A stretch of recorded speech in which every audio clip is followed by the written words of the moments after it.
আমরা পেয়েছি সাবেক বাংলাদেশের প্রধানমন্ত্রী শেখ হাসিনা। আপনাকে স্বাগত জানাই, আপনি আমাদেরকে সময় দিয়েছেন, এসেছেন আমাদের কাছে। আপনার একটু মন্তব্য শুনতে চাই, আপনি আমাদের একটু বলবেন জুলাই অভ্যুত্থানের ফল।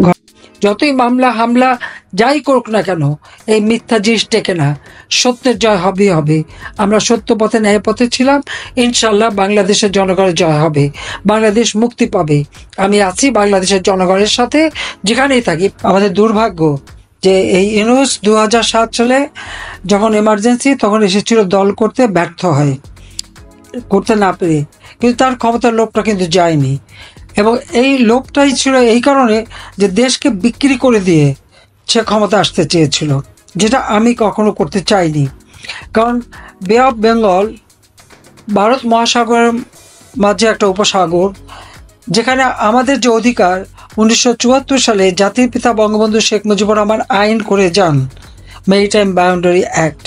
দুর্ভাগ্যের বিষয় হলো 1975 সালের পর জিয়াউর রহমান, এরশাদ, খালেদা জিয়া যারাই ক্ষমতা এসেছে, সমুদ্রে আমাদের যে অধিকার আছে এই অধিকারটা রক্ষা করার কোনো ব্যবস্থা তারা নেয়নি। একমাত্র আওয়ামী লীগ যখন ক্ষমতা আসে 96 সালের থেকে আমরা এটা উদ্যোগ নিই, আমরা পদক্ষেপ নেই। এবং দ্বিতীয়বার যখন আমরা আসি, তখন আপনারা জানেন যে আন্তর্জাতিক আদালতে মামলা করে মিয়ানমার এবং ভারতের কাছ থেকে আমরা বিশাল সমুদ্র সীমা অর্জন করি, এবং এই সমুদ্র সম্পদ যাতে আমাদের অর্থনীতির কাজে লাগে তার জন্য পদক্ষেপ নিই, সুনীল অর্থনীতি নীতিমালা ঘোষণা দিই, এবং একটা ইনস্টিটিউশন আমরা গড়ে তুলি, সমুদ্র গবেষণা ইনস্টিটিউট আমি গড়ে তুলেছি কক্সবাজারে। আমাদের দুর্ভাগ্য যে আজকে ইউনূস ক্ষমতা দখল করেছে। কিভাবে? জনগণের ভোটের ক্ষমতা এসেছে না, কোনো সংবিধান মোতাবেক এসেছে না, আমাদের বিরুদ্ধে, বিশেষ করে আমি এবং আমাদের ছেলে মেয়ে, আমাদের আওয়ামী লীগের নেতাকর্মীর বিরুদ্ধে অকথ্য মিথ্যা অপপ্রচার দীর্ঘদিন ধরে পরিকল্পিতভাবে করে যাচ্ছে।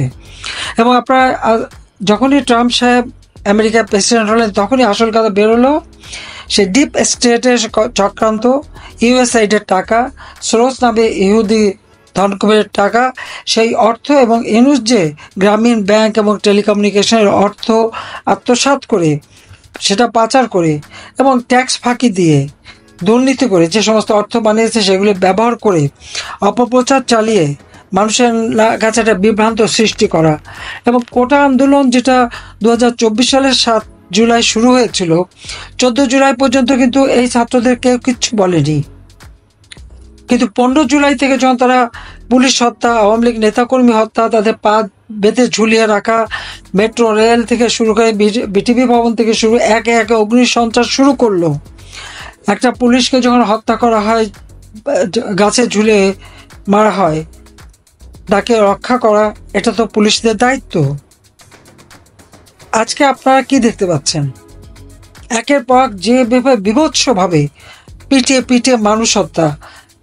ইউনূসের এই সন্ত্রাসী বাহিনী এবং সমস্ত জঙ্গি, যে জঙ্গিদের জেলখানা থেকে সে মুক্ত করে দিয়েছে, কারণ এই জঙ্গিদের হাত ধরেই তো সে ক্ষমতা এসেছে। আজকে বাংলাদেশ একটা জঙ্গির দেশ, যেখানে সেখানে হত্যাকাণ্ড চালানো হচ্ছে। এবং 15 জুলাই থেকে যতগুলি হত্যাকাণ্ড ঘটেছে, প্রত্যেকটা হত্যাকাণ্ডের জন্য দায়ী ডক্টর ইউনূস এবং তার এই জঙ্গি এবং সন্ত্রাসী বাহিনী, বিএনপি জামাত জোট। তারা পিঠে পিঠে মানুষ হত্যা করেছে, থানায় লুট করেছে, প্রায় 460টা থানা আগুন দিয়ে জ্বালিয়ে দিয়েছে, আওয়ামী লীগের নেতাদের হত্যা করে আগুন দিয়ে পুড়িয়ে দিয়েছে, বাড়ির ভিতরে আগুন দিয়েছে, সেখানে মানুষ পুড়ে মারা গেছে। তার কোনো হিসাবও নেই যে কত মানুষ মারা গেছে। না হলেও প্রায় 10,000 মানুষকে হত্যা এবং আহত করেছে, এবং বাবা মা ভাই বয়োবৃদ্ধ কেউ রেহাই পায়নি। 13 বছরের ছোট্ট শিশুর বা 3 বছরের শিশুকেও কারাগারে বন্দি করেছে মায়ের সাথে। এই ধরনের চরম অরাজকতা। ফ্যাসিবাদ কে? স্বেচ্ছাচার কে? আওয়ামী লীগ আমলে কি একটা ঘটনা দেখাতে পারবে? 3,000-এর মতো সাংবাদিক চাকরি হারিয়েছে, গ্রেপ্তার করেছে, 8 জনকে হত্যা করেছে এবং মিথ্যা মামলা দিয়ে হয়রানি করেছে। আওয়ামী লীগ আমলে তো একটা সাংবাদিক ওইভাবে চাকরি হারায়নি বা কাউকে হত্যাও করা হয়নি, কারাগারে দেয়নি। আইনজীবী 93 আইনজীবী একই সাথে কারাগারে ভরে ফেললো। তারপরে তাদের কিছু কিছু জামিন হয়েছে, এখনো সবার জামিন হয়নি। আইনজীবীদের উপরে এইরকম জুলুম অত্যাচার, তাদেরকে পিটিয়ে মারা হলো, তাদেরকে রাস্তায় ফেলে পিটিয়ে মারা, তাদের কোপানো, এবং কোর্টে যেতে পারবে না। অস্ত্রধারীরা যে চিফ জাস্টিসের এজলাস এবং তার বাড়িতে হামলা এবং জজ সাহেবদের পদত্যাগে বাধ্য করা, শিক্ষকরা, স্কুল, কলেজ, ইউনিভার্সিটি, ছাত্রছাত্রীরা শিক্ষকদের অপমান করা, তাদেরকে দিয়ে জোর করে পদত্যাগ কারণে মানে চরম একটা অরাজকতা সৃষ্টি। আর আজকে একে একে ইন্ডাস্ট্রি বন্ধ। আজকে নারী শ্রমিকরা চাকরি হারিয়ে কাঁদতে কাঁদতে বাড়ি গেছে, না খেয়ে আছে। প্রায় 100-150 ইন্ডাস্ট্রি বন্ধ হয়ে গেছে। সমস্ত শ্রমিক, প্রায় লাখখানেক শ্রমিক আজ বেকার, তাদের কোনো কাজ নাই, কোনো খাবার নেই। আপনারা নিজেরা একটু হিসাব করে দেখেন, কক্সবাজারের সমস্ত উন্নয়ন কাজ প্রায় বন্ধ। এই মাতার বাড়ি বিদ্যুৎ কেন্দ্র থেকে শুরু করে ব্যাপক কর্মসূচি আমরা হাতে নিয়েছিলাম এবং জাপান সরকার আমাদের পাশে দাঁড়িয়েছিল। $6 বিলিয়ন এখানে ইনভেস্টমেন্ট করবে। সেখানে বিদ্যুৎ কেন্দ্র থেকে শুরু করে বিভিন্ন উন্নয়নের কাজ হবে। 2,500 জাপানকে আমরা বিশেষ অর্থনৈতিক অঞ্চল দিয়েছি এবং সারা পৃথিবীর কাছ থেকে আওয়ামী লীগ আমলে যখন বিনিয়োগ আসতো তাদেরকে জমি দেওয়ার জন্য আমরা বিশেষ অর্থনৈতিক অঞ্চল এবং দেশের ভিতরে আমাদের নিজেদের যেন মানে বিনিয়োগকারী গড়ে ওঠে সেই সুযোগ সুবিধা আমরা করে দিয়েছিলাম। ইয়াং জেনারেশন শুধু চাকরির পিছনে ছুটবে না, তাদের জন্য নিজেরা কাজ করতে পারে সেই ব্যবস্থাটাও আওয়ামী লীগ সরকার করে দিয়েছিল, তাদের ট্রেনিং দিয়ে নিজস্ব উদ্যোক্তা সৃষ্টি করা সেই ব্যবস্থা আমরা করে দিয়েছিলাম। এমনকি নারী উদ্যোক্তাদের জন্য প্রত্যেকটা অর্থনৈতিক অঞ্চলে আলাদা প্লটের ব্যবস্থা আমি করে দিয়েছিলাম। নারীদের ক্ষমতায়ন করা, শিশু মৃত্যুহার, মাতৃমৃত্যুহার হার আমরা কমিয়েছিলাম। দুর্ভাগ্য যে আজকে সব কিছু ধ্বংস করে দিল ইউনূস ক্ষমতা আসার সাথে সাথেই। এবং ইন্ডাস্ট্রি বন্ধ, যেমন কোনো নতুন কর্মসংস্থার ব্যবস্থা নাই, কোনো বিনিয়োগ নাই। 90,000 কোটি টাকা শেয়ার মার্কেট থেকে উধাও। 18টা ব্যাংক আজকে বসে গেছে, ডিভিডেন্ড দিতে পারবে না। তাহলে যারা ব্যাংকে টাকা রেখেছে তারা কোথায় যাবে বা তাদের শেয়ার তারা কী করবে? সম্পূর্ণভাবে ধ্বংসপ্রাপ্ত সব কিছু দেশকে বিক্রি করে দিচ্ছে। আজকে কক্সবাজার আপনারা যান কি মানবিক করিডোর, আমরা তো 10 লক্ষ রোহিঙ্গাদেরকে মানবিক কারণে আশ্রয় দিয়েছি। ইউনূস তো বলেছিল ক্ষমতা আসার সাথে সব রোহিঙ্গা নাকি ফেরত পাঠাবে, তারা নাকি ঈদ করবে মিয়ানমারের নিজ দেশে। যে কয়জন যেতে পেরেছে? যায় তো নাই, আরও উল্টো 1.5 লক্ষ এসেছে এবং সেখানে এমন একটা পরিস্থিতি সৃষ্টি করেছে যার ফলে আজকে কি দাঁড়াচ্ছে, আজকে মিয়ানমার যদি এখন আক্রমণ করে তাহলে ওই আরাকান আর্মিকে আক্রমণ করতে গেলে তো বাংলাদেশের থেকে রেহাই পাবে না। যে সমুদ্র সীমা আমাদের বিরাট অধিকার, আমরা সেই সমুদ্র সীমার অধিকার হারাবো। এবং ইউনূসের এই যে ক্ষমতায় থাকার লোভে দেশ বিক্রি করা, চিটাগাং পোর্ট সে বিক্রি করে দেবে এবং বাংলাদেশের বর্ডার এখন উন্মুক্ত, সেখানে সরকার নাকি কোনো নিয়ন্ত্রণ নাই। আমাদের স্বাধীনতা সার্বভৌমত্ব আজকে প্রশ্নবিদ্ধ করে তুলেছে এই লোকটা। দেশকে এমন জায়গায় নিয়ে গেছে চক্রান্ত করে, অন্য দেশের টাকা দিয়ে আজকে আমাদের দেশটাকে ধ্বংসের দিকে নিয়ে যাচ্ছে। আর সব দোষ আওয়ামী লীগের, সব দোষ আমাদের। হত্যাকাণ্ড তো আমরা ঘটাইনি। 15 জুলাই থেকে যারা হত্যাকাণ্ড ঘটিয়েছে, যারা এই অপকর্ম করেছে, অগ্নিসংযোগ করেছে, সেটা তো খুব স্পষ্ট। কারণ 15 জুলাই থেকে যারা এই ধরনের ঘটনা ঘটেছে, ইউনূস তাদেরকে দায় মুক্তি দিয়েছে। দায় মুক্তি কাদের দেয়? যারা দায়ী হয়। এটাও তো এক ধরনের এভিডেন্স। হত্যা করবে ইউনূস বাহিনী, তার জঙ্গি বাহিনী, সন্ত্রাসী এবং জামাত বিএনপি, আর মামলা হবে সব আওয়ামী লীগের বিরুদ্ধে, মামলা হবে আমাদের বিরুদ্ধে। আমরা কেন হত্যা করতে যাব? আমার কাজ মানুষকে বাঁচানো, আমি বাঁচিয়েছি। আমার যদি কিছু করারই থাকতো তো ওই 7 জুলাই থেকে 14 জুলাইয়ের মধ্যেই তো করতাম। আমরা তো তা করি নাই, বরং ছেলেপেলেদের আমরা সব রকম নিরাপত্তা দিয়েছিলাম। কিন্তু 15 জুলাই থেকে যে হত্যাকাণ্ড শুরু, সেটা তো ইউনূসের নির্দেশেই করা হয়েছিল। এটা হচ্ছে তার ম্যাটিকুলাসলি ডিজাইন। আমরা যে 15 বছর 7 মাস সরকারে ছিলাম, সেখানে প্রত্যেকটা মানুষ স্বাধীনভাবে কথা বলতে পারতো। আজকে কেউ কি স্বাধীনভাবে কথা বলতে পারে? কোনো সাংবাদিক স্বাধীনভাবে লিখতে পারবে? কতগুলি প্রাইভেট টেলিভিশন, রেডিও, সব টেলিভিশন পুড়িয়ে দিয়েছে। সংবাদপত্র কারোর কোনো অধিকার আছে কথা বলার? দুটি পত্রিকা ছাড়া সব জায়গায় নিউজ সেন্টার থেকে যা নির্দেশ দেবে তাই করতে হবে, তাই লিখতে হবে, তাই পড়তে হবে। এটাই তো বাস্তবতা। আজকে মত প্রকাশের স্বাধীনতা নাই, সংবাদপত্রের স্বাধীনতা নাই, সাংবাদিকদের স্বাধীনতা নাই। তাদের অ্যাক্রেডিটেশন কার্ড পর্যন্ত কেড়ে নেওয়া হয়েছে। 38 জন আজকে কারাগারে বন্দী। আইনজীবীরা দাঁড়াতে পারবে না আমাদের পক্ষে। সাথে সাথে তাদের উপর হামলা এবং হাতে চাপাতি, অস্ত্র, চাইনিজ কুড়াল নিয়ে আক্রমণ করবে, সেটা হয় নাকি মব জাস্টিস।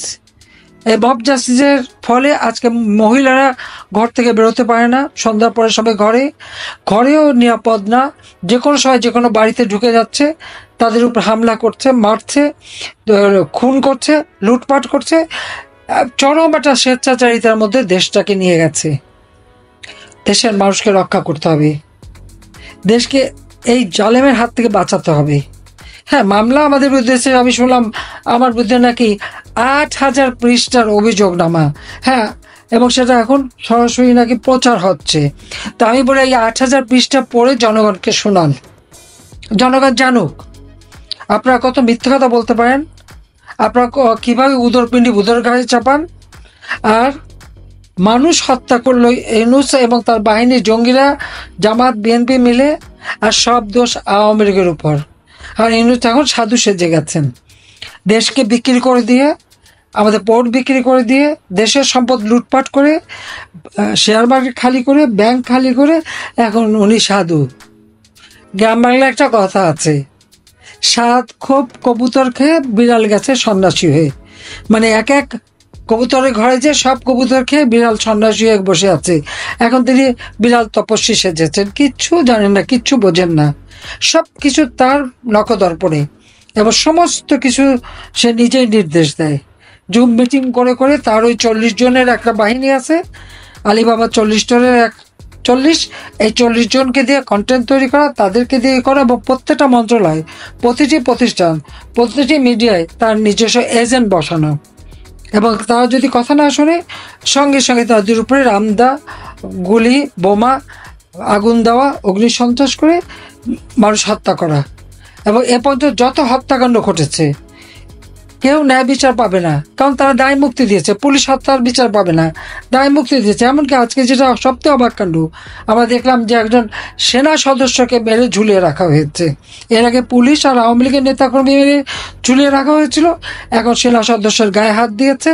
এমনকি সেনাবাহিনীর উচ্চ অফিসার, প্রশাসন অফিসার, সিভিল অফিসার, প্রত্যেকের বিরুদ্ধে মামলা, তাদের হয়রানি। তার একের পর চাকরি থেকে তাদেরকে বিতাড়িত করে দেওয়া হচ্ছে। যে পরিমাণ চাকরি হারা হয়েছে মানুষ, কই আওয়ামী লীগের আমলে তো তা হয়নি। কে কোন দল করে সেটা তো দেখিনি। মানুষকে যখন সহযোগিতা করেছি, মানুষকে মানুষ হিসেবে করেছি, দল মত নির্বিশেষে করেছি, প্রত্যেকটা মানুষের মৌলিক অধিকার নিশ্চিত করেছি। অপরাধটা কোথায়? কি অপরাধ করলাম? আওয়ামী লীগ বাংলাদেশ স্বাধীন করেছে, সেটা অপরাধ? সেজন্যই 32 নম্বর ভেঙে দেওয়া হলো, আগুন দিয়ে পুড়িয়ে দেওয়া হলো। মুক্তিযুদ্ধের স্মৃতিচিহ্ন মুছে ফেলবে? মুছতে পারবে না। সত্যকে মুছে ফেলা যায় না। বাংলাদেশ আবার এই দুর্বৃত্তদের হাত থেকে মুক্ত হবে। বাংলাদেশ আবার বিশ্ব দরবারে সম্মানের সাথে মাথা উঁচু করে দাঁড়াবে ইনশাল্লাহ। যতই মামলা হামলা যাই করুক না কেন, এই মিথ্যা জিনিস টেকে না। সত্যের জয় হবেই হবে। আমরা সত্য পথে, ন্যায় পথে ছিলাম। ইনশাল্লাহ বাংলাদেশের জনগণের জয় হবে, বাংলাদেশ মুক্তি পাবে। আমি আছি বাংলাদেশের জনগণের সাথে, যেখানেই থাকি। বাপ মা ভাই বোন, আমার একটা 2 বোন ছাড়া আমাদের তো আর কেউ নাই, সব হারিয়েছি।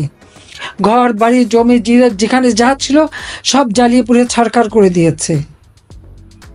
আমাদের না আছে কোনো জায়গায় দাঁড়াবার ঠাই, না কিছু।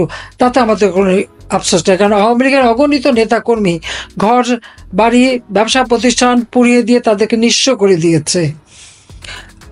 উপরে খোলা আকাশ আছে, বাংলাদেশের মাটি আছে, এটাই যথেষ্ট। ওই মাটি হবে আমাদের ঘর, আকাশ হবে আমাদের ছাদ। এভাবেই আমরা বেঁচে বাংলাদেশকে আবার আমরা উন্নত করব। প্রত্যেকটা মানুষ মনে জোর নিয়ে এগিয়ে যান এই দুর্বৃত্তদের হাত থেকে দেশকে রক্ষা করার জন্য। আপনাদের আন্দোলন সংগ্রাম, জনমত সৃষ্টি, আমাদের কৃষক শ্রমিক মেহনতি মানুষ আজকে যারা কষ্ট আছে তাদের পাশে দাঁড়ান।